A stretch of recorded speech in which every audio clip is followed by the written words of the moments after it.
Oh my goodness. Yeah, something like that. Coburn on the curveball. Caminiti. Big time play. Throws from his play. Every time he does another one, we thought he's made his all-time best, and unbelievable. You talk about star hanging, unbelievable throws. Look at this. From the seat of his pants. And it's a strong throw. Unbelievable even to this day. What an amazing throw by Ken Caminiti. Good to have everybody listening to this podcast. It's the Check Your Brain podcast, wherever you are listening to this, whether it's on Patreon, whether it's which is $5 a month, you get early access to guests like this gentleman right here, or if you're listening for free wherever you get your podcast, comes out every Wednesday. And I'm pleased to bring in my guest. We are going to talk about the man we just mentioned there, which is Ken Caminiti, and the man who's with me right now is Dan Good. He's the author of Playing Through the Pain, Ken Caminiti and the Steroids Confession That Changed Baseball Forever.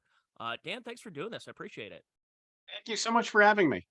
So one thing, my pinned tweet on Twitter is why I think baseball, or sports in general, seem to be a lot more fun when you still had the Marlboro Man on all the scoreboards, or like, for example, at the Houston Astrodome or the old Jack Murphy Stadium, they would show the Marlboro Man. And I'm not justifying smoking or anything like that, or tobacco use, or promoting it. I just think that in the time that it was going on, it seemed more fun. And Ken Caminiti played during that time. And you start to see the uniforms, where they weren't white uniforms, they were like a tooth colored. And, this is the Astros are kind of going away from the orange rainbow uniforms they had. It was just it just seemed like so much more of a fun time in pro sports, and especially in baseball. But because I look at all this stuff on social media and the algorithm pops up, and your book came up as a suggestion to buy and to look at, and I'm like, this would be a perfect podcast because I love talking about this. I was obsessed with someone like Ken Caminiti. And, I guess the first question is, before we really get into the nitty gritty about his life and his career and, the rise, the downfall, everything like that. Were you a fan of his? Were you a fan of the Padres or the Astros, or what was it that got you into doing this? And what made you get to that point of saying, gosh, there hasn't really been any literature written about this guy other than a couple of Sports Illustrated articles at the time? Really good question. I adored baseball of the 90s. I kind of, got into it just as you said. I mean, the 90s were such a fascinating time. You had the strike, you had Cal Ripken streak, you had the home run records, you had so much energy, wild card era. Baseball was changing, and this was a really interesting time for baseball. And I loved Ken as a fan. I just really appreciated the way he played. You had other players kind of asking out, taking days off, taking it easy at times, loafing. This guy played harder than almost anybody you'll ever find. And I just appreciated and respected that. I mean, you look at his 96 MVP season, and he played with a torn rotator cuff through most of the year. He's getting food poisoning in Mexico and hitting home runs. I mean, he was just doing things that it didn't seem human. Obviously, looking back now, we can, pinpoint a couple of things he was doing. But at the same time, he just had this grittiness that I really appreciated. And he stood out to me among the 90s players. And for him to come forward in Sports Illustrated in 2002 and talk about steroid use in baseball and kind of blow the lid off on steroids, and then for him to die so young 2 years later, it just really stuck with me. It really stood out to me. And, I remember I was in college at the time when he passed away, and I wrote a column about it. And it really moved me. It really moved me when he passed away as a fan. I never met him. But I always felt like there's more there. And as my journalism career picked up, I was actually working overnights in 2012, and I had a lot of free time. And I said, you know what, I think it would be interesting if there was a book about Ken Caminiti. And I just assumed someone else had written one or was going to write one. And this was kind of something that scared the heck out of me for the better part of a decade, saying, what if somebody tomorrow comes out and says they have a book coming out about this guy? It kind of blows up my whole spot. But I just, for the first year or so, just was researching his life, reading about him, watching clips like that, that play for the Padres against the Marlins, when he's throwing the guy out from his butt, and just recognize that there was more here, that there was a real book here. And I started interviewing people in 2013, and it slowly snowballed from there. That's amazing, because you mentioned you were in college when he passed away, and I was in high school. And thinking about those days of people that you admired growing up, or you watched, and you find out they're no longer with us. When you're of that age, you're not used to seeing a professional athlete. It's one thing if you see an old actor that passes away, but you have an athlete that just turned 40, essentially, is already gone. You hear about the details, speedball, New York City, everything like that. But it was kind of shocking because, and since then we've had people we grew up with that have passed away, whether it's football players like Steve McNair, tragically, or Tony Gwynn that you mentioned you wanted to interview for the book. But it was one of those things where you're like, wait a second, the guy that, now I think a lot of us knew that Ken Caminiti was not a Hall of Famer, but you knew that there was a lot of trouble around it, and that this was such a quick and tragic ending. But what you lay out in your book is that, yes, it's tragic. It seems quick to fans, but this has been a lifetime of, whether it's abuse from drugs and alcohol, sexual abuse, that there was a lot going into this, that it's almost amazing that he lasted that long when you start reading the book and you start understanding about his entire life story.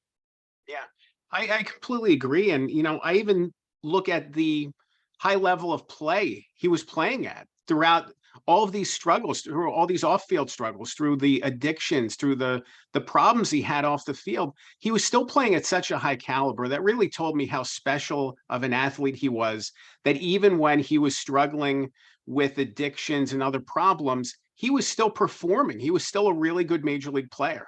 Obviously, he was a lot better when he was clean, and when his personal life was more straightened out. But you're exactly right. I mean, and that was kind of the devastation, that you learn as I continued working on the book, was, people want to blame it on steroids, and people want to blame it on this or that, but this had been, the seeds of his destruction had been set up long before and date back early in his life. And it was really sad to peel back those layers and recognize how far back the trauma in his life went, and how far back all those problems went.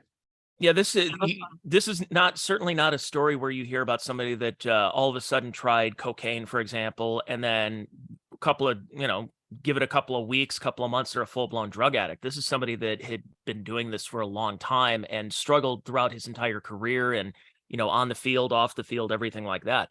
I'm going to share the screen right now because I thought this was fascinating, about thinking about his career. Because when I started getting into baseball is when he was starting to have his rise. So for folks watching on the video, I've got, let me move us here.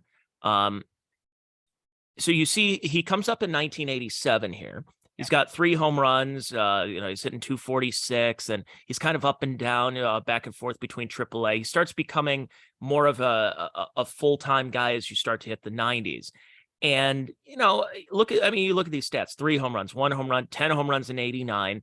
4, he's struggling to find a place. He's playing shortstop, playing third base, just trying to stick around on the team. And then you get this, like, okay, so you see what he's a guy who's going to hit you maybe like 270, 260 something, hit you about like 10 and 15 home runs a year. Then you start to see 94, his first All-Star season, 18 home runs, then 26, then 40. And you're like, uh-oh. Looking back now, we're kind of like, oh, gee, well, sounds like this makes sense right now. But at the time, you're seeing a guy that had been playing for a number of years before this massive rise. And that he was just kind of, I don't want to say mediocre, but he was a solid, serviceable third baseman. And then boom, all of a sudden he's an MVP. And basically what it's laying out, and the admission was, yeah, it's because he was training really hard in the gym and doing a little bit of illegal substances in the gym. Exactly. I look at his 1994 season. This is after he got clean. He went to rehab for the first time. He was working out more frequently. He hadn't started using steroids at this point, so he was still clean on a PED standpoint. He was an all-star for the first time. He had 18 home runs in the strike-shortened season. Probably would have hit in the low 20s in terms of home runs in a full year. I look at that as a good reflection of the kind of season he was capable of as a clean player. But then you look at 95, he started experimenting with steroids for the first time, and 96 was the first time he used them all season. And you look at his power numbers through his Padres days, and they are, 26, 40, 26, 29. That's a huge thing. Even in 99, he only played a partial season in 99 and still hit 13 home runs. He was really a power hitter in a way that he wasn't earlier in his career. And it was jarring, it was jarring looking at the difference from one to the other. And the other flip side of it is that he should have been getting recognition for his defensive play earlier in his career. His 1989 season on defense was a standout season. He should have won the Gold Glove. He was far and away the best third baseman in the league. And because he kept getting overlooked, I think it fueled that sense of frustration for him. Like, what do I have to do to get recognized? And it really took for him to start hitting home runs before people started giving him awards. And, that was kind of the hypocrisy of it all, that, he finally started using steroids and then everybody's getting all this attention in these awards. It's like, I've been here, I've been playing, I've been busting my butt, but no, you're exactly right. I mean, he became a different kind of hitter, power hitter in a way that he wasn't in his earlier Astros days.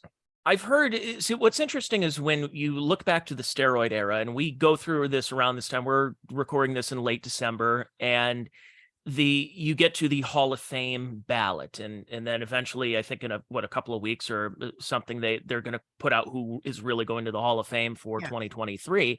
Yeah. And you start to look at it, and it's always the biggest conversation. It's great for sports talk radio, but you say, who can make it? Are the steroid guys, yes or no? Now, again, we admit that Ken Caminiti either didn't play long enough or had too short of a peak in order to make it. That's why it's kind of a fascinating story, because not everybody who was doing steroids was bound for Cooperstown. There were a lot of guys that were trying to do anything they could for, whether it was their family. And you go, okay, well, that's cheating. You say, yes, but understand why they were doing it. A lot of guys were like, look, if I don't do this and get this pension and get the health care for my family, and if I can get away with this without getting caught, then we're going to be set for life. Otherwise, I'm selling cars. I'm working at a hardware store in a couple of weeks, or I'm being sent down and making really bad money and being in AAA and may never get that opportunity to do this again.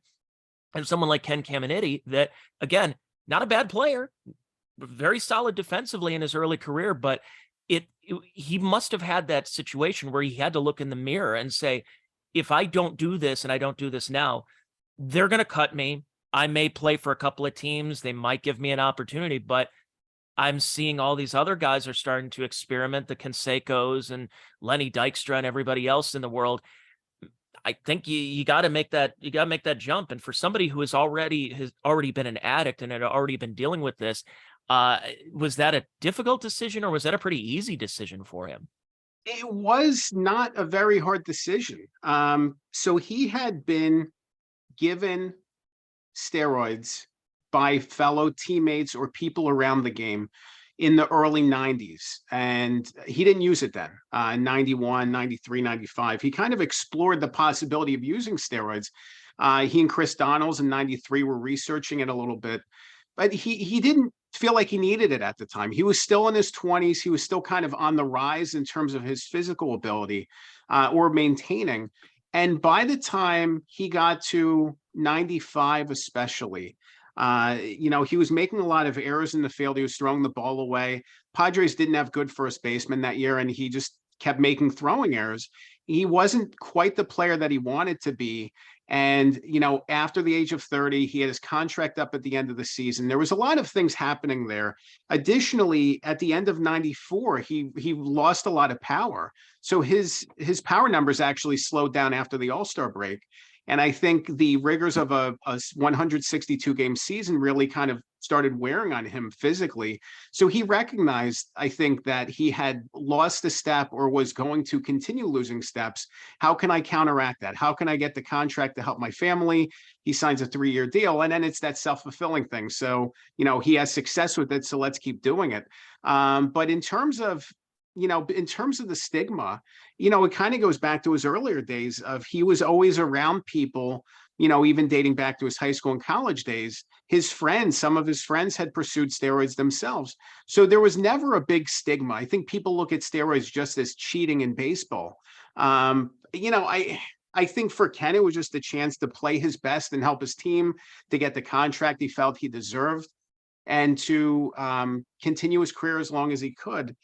And I don't think there was any malicious intent there. I don't think he was, there were people around him, including his wife, who, weren't happy about the prospect of him using, but he wasn't looking at it that way. And I think it was a chance for him to stay on the field, especially in 96 with his rotator cuff. The two options are use steroids to stay on the field or not use steroids, go on the disabled list, and then the possibility exists of you backsliding on your addictions further. So it's this, it's a really tough thing. It's a really difficult thing that he was forced to confront, but I don't think he looked at it as cheating necessarily. I think he was just trying his best. And to your point earlier, middle infielders, middle relievers, fourth outfielders, most of the guys who were using steroids, were not your all-stars, and some were, and some, took it to that next level, but most of them weren't. They were just trying to survive, hang on another season, get the contract they needed to secure their financial future, and just trying to hang on as long as they could. When we played the Florida Marlins, when Greg Colburn hit the ball down the line and he throws from the seat of his pants, it's one of two plays my dad and I always talk about is that play and Jim Edmonds' over the shoulder diving catch at Kauffman Stadium. And one thing that just like with you, that drew me to somebody like Ken Caminiti growing up was it was that feeling of a reckless abandon out there. And I think a lot of people love that grittiness of a player. There are certain players who would do that would crash into walls. The problem is that stuff starts catching up. And Ken Caminiti was a guy that I remembered countless. There's probably the YouTube compilations people can go back of him diving for balls in the hole. And there was always a difference where you would see an Ozzie Smith that would dive, and he would always have that quick, or Omar Vizquel too, a quick pop up and throw him out. Ken Caminiti is like falling all over the place, just diving. And you look back and why guys, people like Andy Pettit and others had taken some kind of steroids or PEDs, are trying to repair rotator cuffs or trying to repair something in their knee, something, whatever. And you just see this guy that's just diving all over the field, would never have a clean jersey, it seemed like. And I really enjoyed watching some of those players that I don't necessarily see as often. Maybe guys are a little bit more cautious. Maybe the money's there. And that's the other thing I want to get to, is talking about the money here in a little bit. But you have a player that plays like that in the 90s. Now you're getting to a point where these guys like McGuire are hitting the ball 500 feet almost every time. He's hitting in the third deck every single time. You've had Canseco hitting the ball into the Sky Dome. Now you're starting to see Barry Bonds is going through the same situation, where a lot of his contemporaries like Sosa, like McGuire, like Canseco are all hitting bombs. Ken Caminiti ends up having one of his teammates, like Greg Vaughn, hits 50 home runs in 1998. So you almost have to look at everybody else around the league. You're like, I grew up, I was in the same quote unquote class as these players, that you almost had to, because it's funny, because I think a lot of us like to think in hindsight, go like, I would have played clean. You don't know that. You don't know that, especially in that time. You're talking about the mid 90s, when you're finally seeing players making the money that a lot of those guys that in the 80s, that if they did have that opportunity, they may have done it too. The money was just exploding by the 1990s. And again, if it was between going back to AAA, making the league minimum, or you get a massive contract in the mid 90s and stick around with the team for a while, it's not as difficult a decision, I think, for a lot of these players. Now, as a fan, I went into that whole topic saying steroids are bad, steroids are wrong, kind of looking down on anybody who used. And the more you talk to those players, one of the people I interviewed was Richie Lewis, a pitcher who has since passed away. He pitched at Florida State and was kind of a journeyman throughout his major league career. And he was facing his second Tommy John surgery. He wanted to come back. He wanted to pitch again. And he felt like, using steroids would help him get back on the field. I can't blame him for using. I can't blame a lot of these guys for using. And I think it's such a disingenuous argument to look at the sanctity of the game and the Hall of Fame and who should be in and out when we've had dozens of players from the 90s and early 2000s who are now in the Hall of Fame.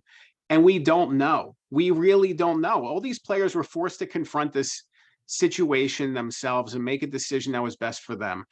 Kudos, congratulations to the players who didn't use. I wish all of them weren't facing those same pressures and could just say, I'm going to let this go and see how far my natural ability takes me. But when other players are using and getting the contracts and getting the all-star selections and MVP awards in Ken's case, I'm going to try the things that he's trying because it seems to be working pretty well for him. Yeah, that 1996 season. So he goes to the Padres. He's in that massive deal. I remember that massive deal. Was it a 3-team deal?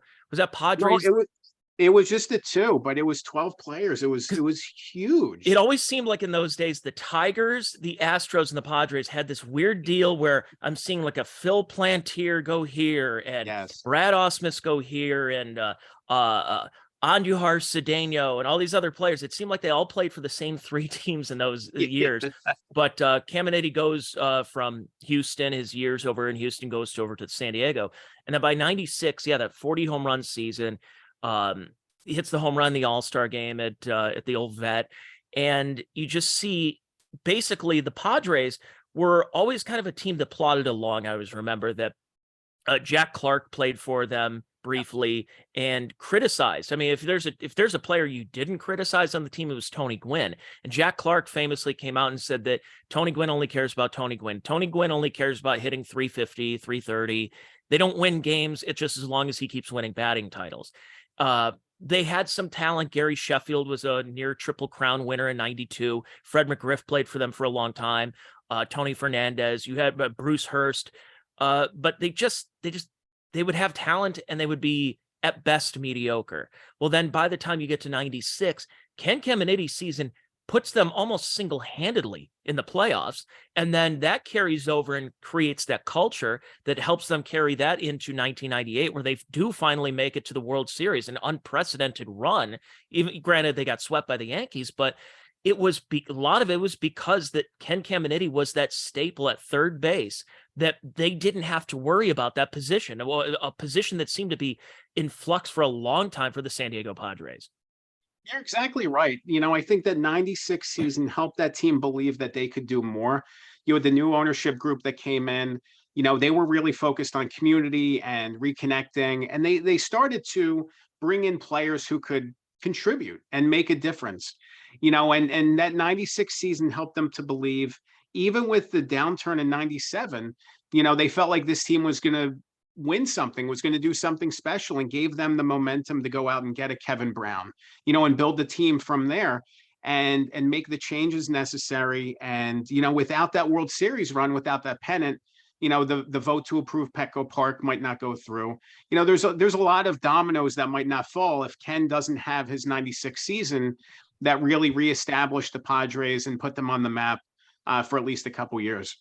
It's truly incredible, that 98 season, where it was, because it was a lot of random players. The Padres, they didn't have many homegrown talent. I mean, you're siphoning off from other teams, and you get your Steve Finleys, you get Wally Joyner at first base, Kilvio Veras at second base, and you had a pitching staff at Mark Langston. You had Sterling Hitchcock. So it was like a win now situation. And then right after that, outside of Tony Gwynn, the team ends up faltering and the pieces and parts go away. And eventually, Ken's downfall starts really happening after that season. He didn't have the greatest World Series. Well, none of them really did either. But then, he goes to Houston again, plays for Atlanta, he plays for Texas. And then that's it. You go from 1996, you're the MVP and you're one of the best third basemen in the league, to Yeah, though Ken Caminiti's retiring. Like, he's retiring. He just won the MVP. It seemed like a couple of years ago, but now that we know, now that we've done the research and you've put it in your book, talk about that time after because it seemed like it was such a slow rise for him and then a quick drop off. So that peak there, not what you would say. Probably say his career peak was about 94 to 99, but ultimately the peak season was 96. And then you just kind of saw it going downhill pretty rapidly. Talk about those years, his final couple of years in the league, and what was going on, because he did have some run-ins with the law around that time too. Yeah, he was really starting to struggle. His addiction started to he backslid on his addictions starting in 97. As he was repairing his shoulder, he went to the ESPY Awards in New York and was drinking there, and just continued to backslide in his addictions from there, surrounding himself with the wrong people. I think there's a sense of with him, with all the success he's had, I think there's that sense that you can handle it yourself, that you can rise above it, and he really couldn't. He struggled with that, and he struggled throughout the 98 season. He was facing a lot of emotional turmoil and personal struggles, that all really came to a head throughout that year, and then into the World Series, where he was struggling off the field. He was struggling on the field. Things weren't right. After the season was over, his wife wanted him to come back home to Houston, felt like that would be a good place to reconnect with Biggio and Bagwell, and, come back to a community that really cared for him. He even got an offer to get signed by the Tigers. You mentioned the Tigers.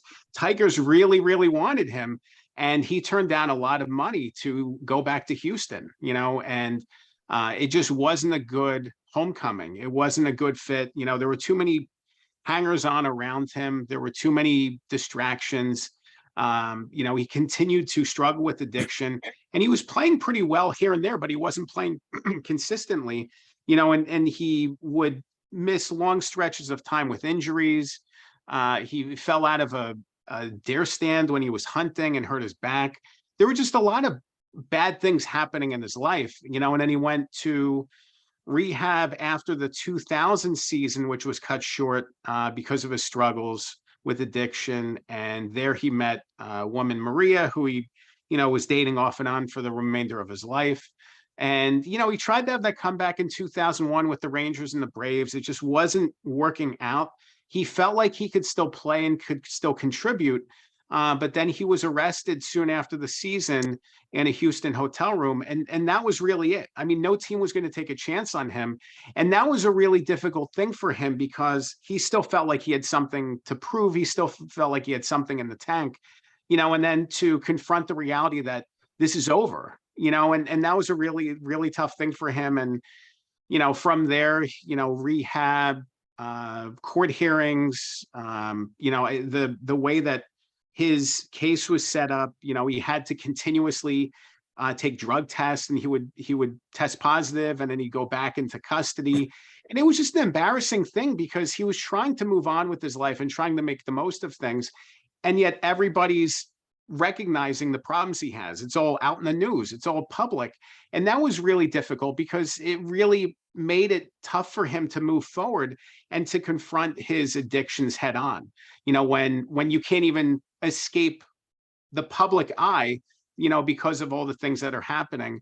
It was just a really difficult time. And, there were little glimpses of light and opportunity. He went back to Qualcomm for the final game there in 2003. And that was a really proud moment, but it was a, kind of a tough emotional moment for him. Like, he was kind of having panic attacks, because he was worried about the way that the San Diego fans would respond to him. And they adored him. They loved him. They gave him a standing ovation, to the point where the Padres wanted to bring him back in 2004. And in spring training, they did bring him back as an instructor for spring training. And it just wasn't working out. He was using again. He was in a bad place. And things just kind of continued to slide downward. He had people in the game who wanted to help and reach out and give him a hand and lift him up. And it just wasn't working out.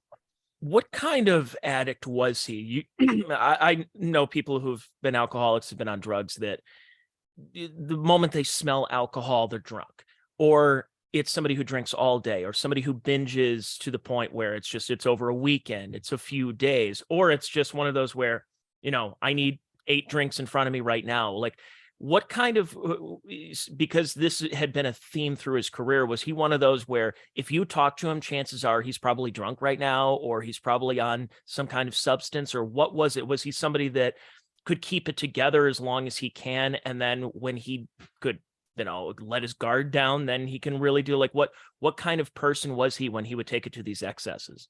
It was kind of that letting his guard down thing. Like, he was good with it for a while. Even I go back to 96 when the Padres win the division and, the teammates are pouring alcohol over his head.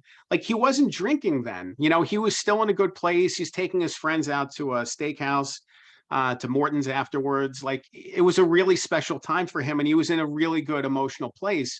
So he wasn't being pulled in that direction. But then when that switch gets flipped, like, everything just turned. And, it would start with just little things here and there. Oh, I can drink a little bit. I can drink a little beer. And then it would just kind of filter into other things. And really, earlier in his career and then later in his career, it became the up and down. When you're playing, you have to pick yourself up. Maybe you have a road trip, maybe you have a late night into an early morning, so then he'd use a greenie to pick himself up, and then after the game, he would have to take, painkillers and other substances to get him through the game.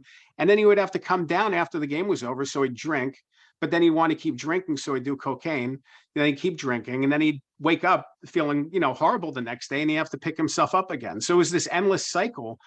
Baseball as a career made it really tough for him to confront these addictions, and it encouraged his addictions in some ways. You think of, sharing a beer in the clubhouse, or, taking a pill to pick yourself up. And a lot of players could do these things and not worry so much about the ramifications, but he wasn't like that. He wasn't going to just do it every once again. He was going to do it all the time because it felt good for him. And then later in his career, he was actually taking GHB before games, which was really, really scary. That's like the date rape drug. And he was drinking little capsules with fluid, to mellow himself out before games. And it was just a really bad situation. Seeing that up and down, and recognizing that, I think a lot of his teammates, would see him with the beer occasionally and not think much of it because beer's everywhere, so be it. You don't recognize that this guy's sliding in his addictions and he's doing other things. And, it's really tough to contain that. And, I think the players in the clubhouse did the best they could to police that to help him. But, he was his own person and, made some decisions that were really costly. So he wasn't one of those where the stories we've heard about the 1986 Mets where Darryl Strawberry and, there's cocaine, there's women, there's drinking, there's this and that in the locker room, like in the game, like, or Keith Hernandez there. I mean, he has admitted that he would go back and they would pull out girls in the crowd and bring them back and have a quickie in the locker room and then go back on the field. Is one of those things where Oil Can Boyd said in 1986 that he wasn't sober for any one of those games. And obviously we all know the Doc Ellis story and others, but so he did what he could to keep it together for the game. It's not like Mickey Mantle where he would have a 6-pack before. I talked to Clete Boyer many years ago, over 20 years ago, in Cooperstown, and he said that, oh yeah, Mickey would have a 6-pack before the game, 6-pack after the game, and maybe a 6-pack during the game in his bat bag. But it seems like Ken Caminiti was somebody that when he wasn't on the field is when the problem started. It was like, was playing baseball his saving grace, that if he wasn't playing baseball, that his life may have tragically ended even earlier?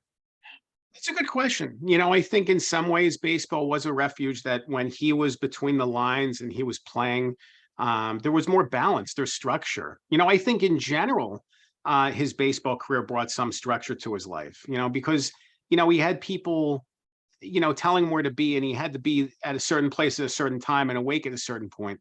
When we didn't have that structure, it made it really difficult. When you have no expectations, no accountability, nowhere to be in the morning, and you don't have to be ready for anything, that makes it really tough to pick yourself up. And I think his playing did offer some level of accountability for him and structure for him that was helpful in some ways.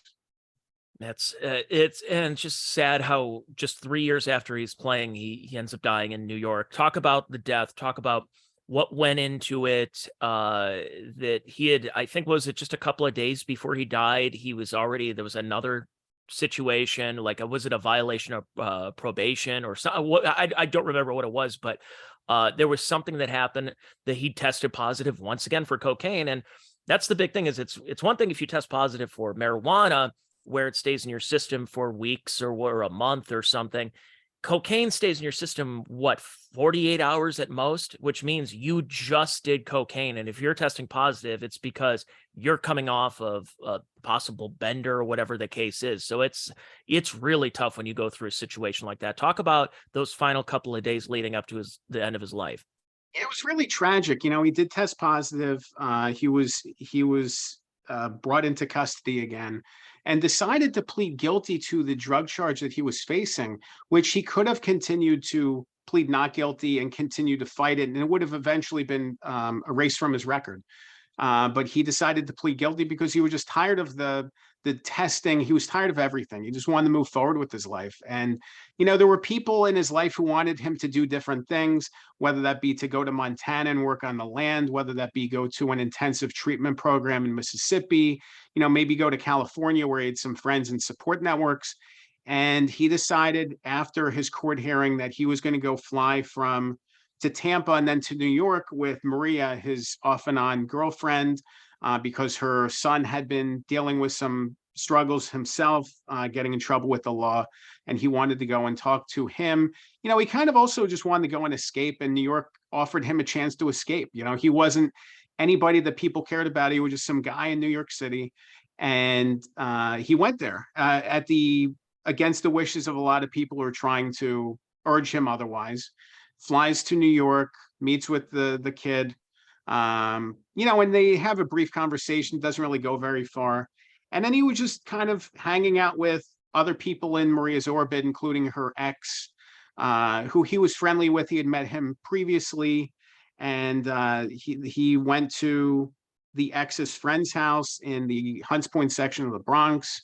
You know, ends up you know, his heart just stopped. He collapsed, he fell over, and, you know, there were a lot of emergency rescue workers, fire people who tried to save him, and it just didn't work. And that was it.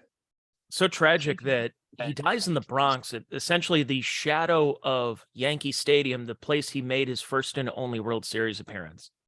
Yeah, it's tragic, you know, a couple miles away and a lifetime away. You know, it's 6 years removed from the World Series. You know, you think this guy's playing on national TV for the championship in Yankee Stadium, and 6 years later he's dying in an apartment in the Hunts Point section of the Bronx. It's really difficult to grasp that and to think about the journey that led him there. And the reality that I recognized is that he could have died anywhere. You know, he could have died anywhere at any time with anybody.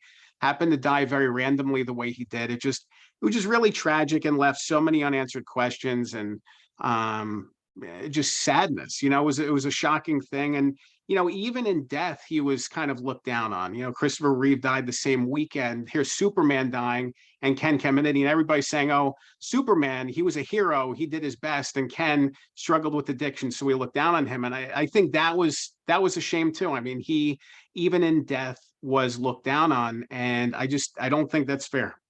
Yeah, and he kind of, because you think about not only just Christopher Reeve, but you think about what was going on at that time, right around, you know, in that area was when Juiced came out and the hearings, and you're seeing Rafael Palmeiro he's pointing at, he's like, well, I did not take steroids. And it's like, yeah, you're suspended because you tested positive for steroids. And then the McGuire situation and Sammy Sosa. And it was so sad because, and I know you're like me, that we grew up on late 80s, 90s baseball, and it just seemed by the mid 2000s, we were just getting, like, us fans from there, it's like either we were lied to or you were just cutting us out at the knees by saying, oh yeah, by the way, remember the 98 home run race? Remember all those things? Remember Brady Anderson in 96 and Ken Caminiti's season? Yeah, it was all for naught because everybody, no matter if they actually did steroids or not, we're just going to label that entire era just the steroid era. And if you liked it, well, it's because you watched a bunch of cheaters. And I'm like, no, I kind of liked it. That's what I grew up with. And it made me sad around that time. But Ken was the first guy really that came out and said, I did steroids and here's why I did them. And when you started hearing about others that, McGuire eventually came out and years later would say, okay, yeah, I did it. I did this. And you're like, gee, we didn't know, the guy who's hitting 700-foot home runs and has adult acne all over his face. We had no idea. But you actually had somebody who was honest about his addictions and what he was going through and told people in Sports Illustrated. And looking back, it's truly refreshing as to why he came out and did it. And then when you started hearing the Jason Giambis of the world, David Ortiz had been implicated and everything, and now he's in the Hall of Fame. So we don't know in a lot of those players that some of them, I think Sammy Sosa even said, a couple of players who are in the Hall of Fame are dirty, but because they had a really good reputation in the media, that they're not getting as much, blowback as some of the other players would. But again, Ken Caminiti is not somebody you would think of going to Cooperstown other than being a visitor like you and me. However, his is such a cautionary tale. And I guess my last question to you is looking back at his legacy, because as you said that he was afraid of going back to Jack Murphy or Qualcomm or whatever they were calling it that year, and going back there and how he was going to be the reaction towards him or Houston or some of these other places. But I think as time has gone on, that mentioning his name, we remember that play that he made at down at Pro Players Stadium. We remember the home run off of Rick Honeycutt, and we remember a lot of these big moments that he had.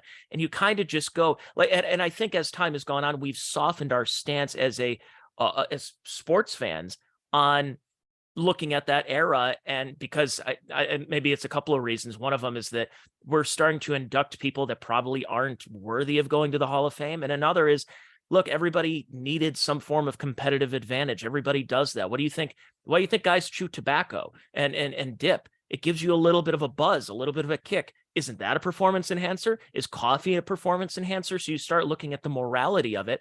And in my opinion, I think more people start looking back at his legacy and going, yeah, no, those were fun days. And he should be celebrated and not denigrated.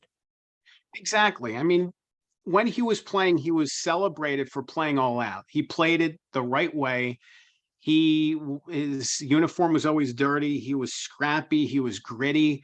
All the things that we appreciated about him, I don't think those go away because he used performance enhancing drugs. I think they were a reflection and byproduct of the time in which he played and the things he would do to play his best or play all out. I think we need to recognize that at that time, there was an off-balance competitive advantage for players who wanted to use those drugs. And, it's difficult to reconcile that and reflect on the fact that some players were using, some players weren't. The fact that we'll never know who was and who wasn't, other than, a couple of the cases and some of the Mitchell report findings. But that was a small glimmer. That was a small piece of it. Ken came forward unflinchingly. I think he deserves some credit for that. When Jose Canseco started to come forward right around the same time Ken did, it was to sell books. It was to, to burn Major League Baseball to the ground because he had an axe to grind because he wasn't getting another job. So there was different motivations. Obviously, Jose Canseco's accusations have turned out to be largely accurate. But I think Ken's statements carry more weight because of the fact that he wasn't trying to gain something. He was trying to come back and, and kind of correct the record a little bit and set his story straight and, let everybody know that he wasn't trying to hide anything, that he had no more secrets. It was time to move on with his life. And, I think we do need to celebrate that and celebrate the person he was, recognize how flawed he was, but recognize the great person he was. And, one thing we didn't get to is the mental illness, that he was also a pioneer in talking about his mental illness that was more taboo in those days, where if you're a guy, you play a man's game and you have to man up. You can't talk about your personal problems and your childhood trauma and addiction and everything. That was something that's like, look, no, you're a man, you don't do that. Well, nowadays it's very common to have sports psychologists. It's very common to talk to somebody about some issues, especially a lot of overbearing fathers that got you into getting into the pros, and you forgot that you didn't have a childhood. Your emotions were suppressed, and he was a guy that all part of that process was getting the mental aspect. It wasn't even just the physical or the chemical aspect. It was the mental aspect of trying to get yourself onto the field every day, try to play as many games as you can in a season, and do so knowing that when you go home, that you're going to have to come to grips with your childhood and your past. Yeah. No, he was trying to escape for a long time. And I think over the years, it's been, 20 plus years since he's played. It's been almost 2 decades since his death. I think we've come a long way as a society in understanding better PTSD, trauma, and the role it plays, and addiction and the opioid epidemic. I think the issues that he faced are very relevant today and important. And I think that the dialogue around them has changed a little bit, in part because of people who've struggled like Ken. I think it's important for us to recognize the issues he was dealing with, the efforts he made to try to better his life and improve his life. And, so many people struggle with the problems he did who aren't famous baseball players, but they deal with these things silently. And these are pervasive across our culture. But, I think his struggles allow us a window into something that we can all learn from and better understand others who are struggling too. Yeah, it's incredible, and it's a great book. It's a cautionary tale. The book is called Playing Through the Pain: Ken Caminiti in the Steroids Confession That Changed Baseball Forever by Dan Good. Dan, thank you so much for being a part of this and doing this podcast. I'm assuming, Amazon is where we find the book? Yeah, Amazon and anywhere that books are sold. And where can we find you on social media if we want a little bit more information or any other projects you have coming up? I am on Twitter at dgood73, and I'm also on Substack, Dan Good Stuff at Substack. Excellent. Dan, thank you so much. This is fantastic. And let's we'll sell a couple more of these books, and hopefully it for baseball fans, it probably puts a better light on somebody like Ken Caminiti and others from that era who probably were going through similar situations that we don't know about. And it's a very good read for a lot of people because it's a cautionary tale. It's not even just a baseball book, and that's what's very fascinating about this. So Dan, thank you so much for doing this. Thank you so much. This has been such a pleasure.